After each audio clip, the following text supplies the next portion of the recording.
traders, and welcome to the market opening preview on a Wednesday, February 25th, 2015. As we say, it's hump day. Today's great to be with you, coming to you live from Pattaya, Thailand. Bright, sunny skies this morning. The weather's looking really beautiful out there, but I think it's going to be a cooker today. I think it's going to be quite warm. Traders, always remember that we could not bring this to you without our great friends at FXCL.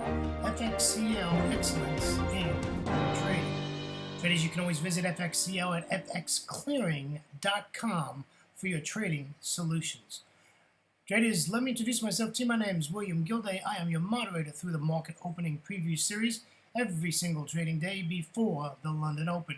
Traders, on Friday, we have the Friday wrap-up where we go over between 10 and 16 daily charts, and we try to see what's going to happen the week ahead and what happened the week past. So join me for that, and that comes to you after the close of the New York session.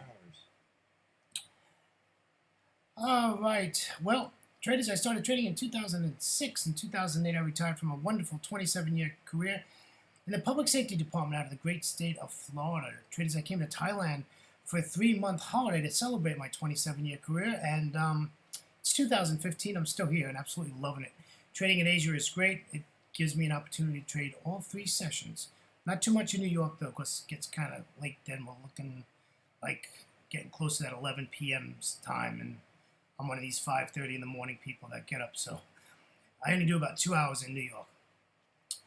So I do trade every day in the Forex markets. I'm always looking for opportunities. I'm always looking for the probabilities to be on my side to enter a trade and make profits.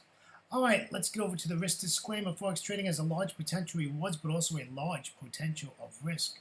You must be aware of the risks and be willing to accept them in order to invest in the Forex markets.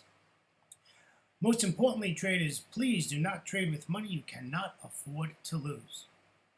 Traders, always remember that past performance of any trading system or methodology is not necessarily indicative of future results.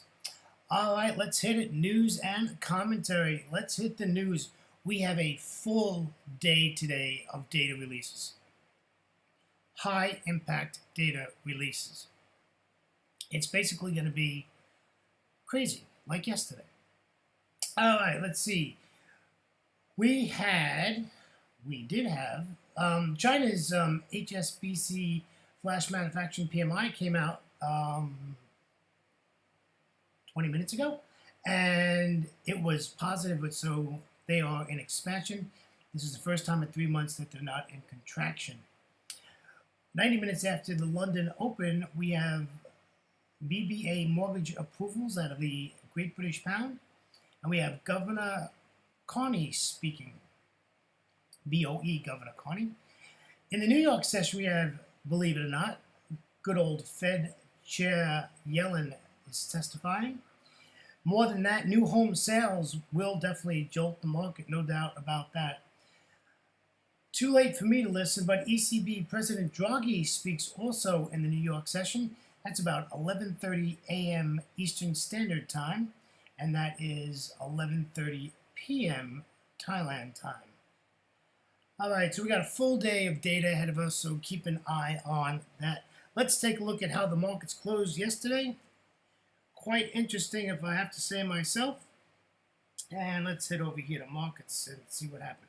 All right, the Dow 30 closed positive at 0.51%. The S&P 500 closed positive 0.28%, and the Nasdaq closed positive at 0.14%. The Russell 2000 closed 0.17%. Traders, I got to tell you, I tried. I don't anymore, but I wish I was, but it's all about New York, and I can't stay up all night and all day. Got to sleep sometime. But I really enjoy trading options on the Russell 2000. It's really a lot of fun to trade that Russell. It's challenging, it's fun, and when you win, it's very rewarding. Let's get over to the Eurozone. The DAX closed up at 0.67%. The FTSE 100 closed up 0.54%, with the CAC 40 closing up at 0.50%, and the Euro Stocks 50 closed up at 0.78%. Good day out of the Eurozone. Traders, let's come on over to my side of the world. These countries are currently trading. Everybody's back in. China is back open again today. The Nikkei 225 is up just barely at 0.12%. The S&P ASX 200 out of Sydney is up 0.21%. The Shanghai is barely in the red at negative 0.03%. The Hang Seng is also in the red at 0.09%. And the Kospi is the only one in the green, it looks like, and that is at 0.76%. Now, there was more. The S&P and the Nikkei were also in the green. So that's what's going on as far as news, and numbers, and calendar goes. Commentary for today. Charts are very interesting. I was quite pleased to look at currency charts. A lot of these charts are start to form and sort of take position, like whatever they're going to do. But some of them are really whacked out there. I just one off the top of my head is the New Zealand dollar. I mean, it's just really out there. The Aussie had good data come out today. I can tell you what, I think it was today, the Aussie had data come out, had wage price index come out, and it was within expectations. It had wage price index quarter-on-quarter came out within expectations, and it had construction work done was positive, negative 0.2, and New Zealand did have data come out. Governor Wheeler speaks, as we talked about. He spoke already. So yeah, some craziness going on out there. So just keep your eyes and minds and ears attuned to your charts and trade what's in front of you and be safe. All right, traders, running late. I was talking a little bit much today.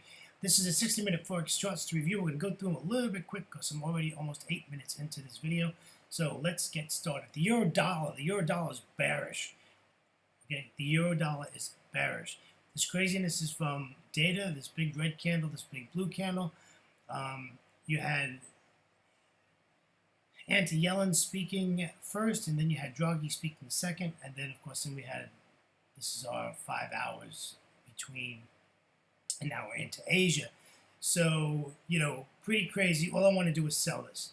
I want this to break this trend line. It's a valid trend line. It's a 3-touch trend line. Sell this, and let's take it down. If it goes above the 200 exponential moving average, I'm not trading it. That's my personal opinion. Traders, you trade what you want and how you want. This is educational. This is just what's on my mind and what I'm thinking of how these currency pairs are working. Let's get over to the pound dollar. The pound dollar is, really moving on up there, but I'm bearish. If you look at the daily chart, there is no reason to be bullish in this. This is at resistance. It's been at a level for the last, gosh, I don't know, what is that? That's got to be close to 3 weeks now, and it can't break out of it. I just want to sell this.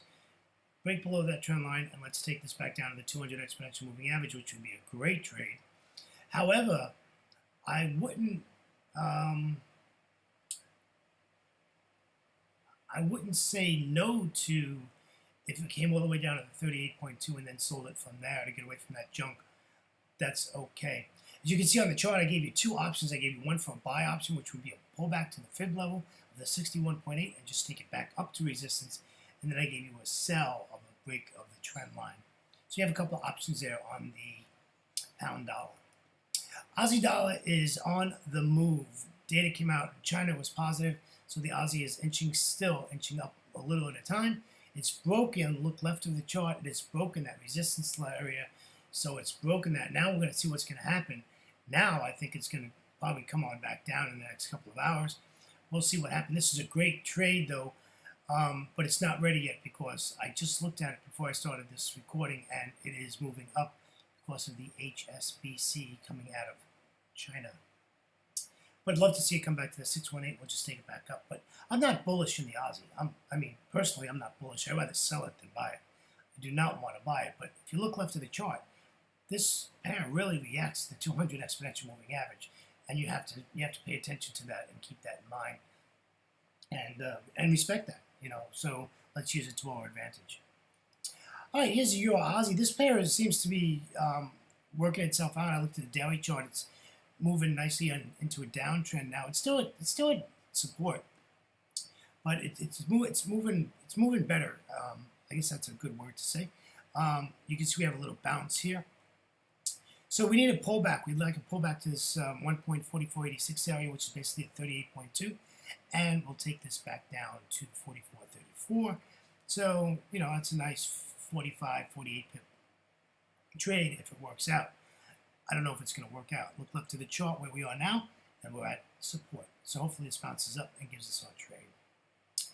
Euro yen's looking better also on the daily. I think we had 3 red days, and so the euro yen is starting to come back to normal again, come back into its normal thing. And what I'm talking about is if you take a look at those 2 red candles, which was Draghi and Yellen speaking yesterday, you can see how it comes down, but what it does is it ends up coming up, which is basically fibbing that swing, and now it's coming back down again.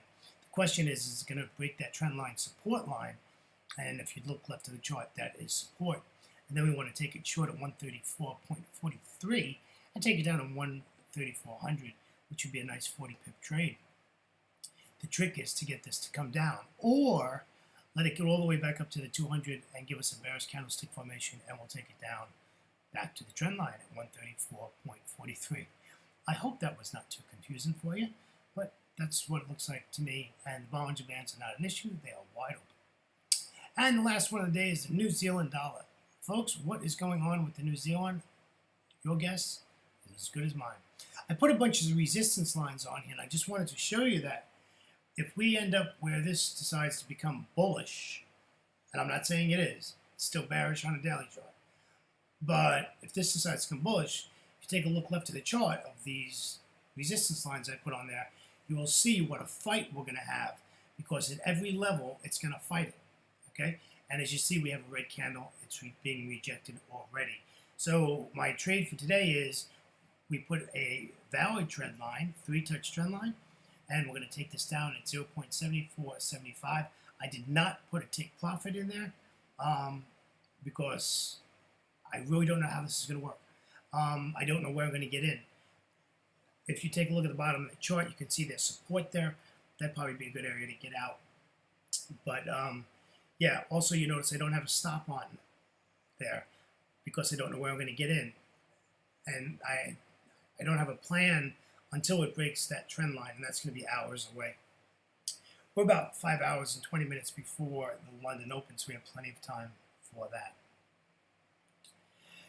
Traders, on behalf of myself, William Gilday, and our great friends at FXCL Excellence in Trading, I'd like to thank you for joining me on this Wednesday, February 25th, 2015. Traders, I wish you a great trading day. Coming to you live from Pattaya, Thailand. Have a great trading day, and always remember to what? Trade smart and not hard. Take care, traders. See you next time. Bye-bye.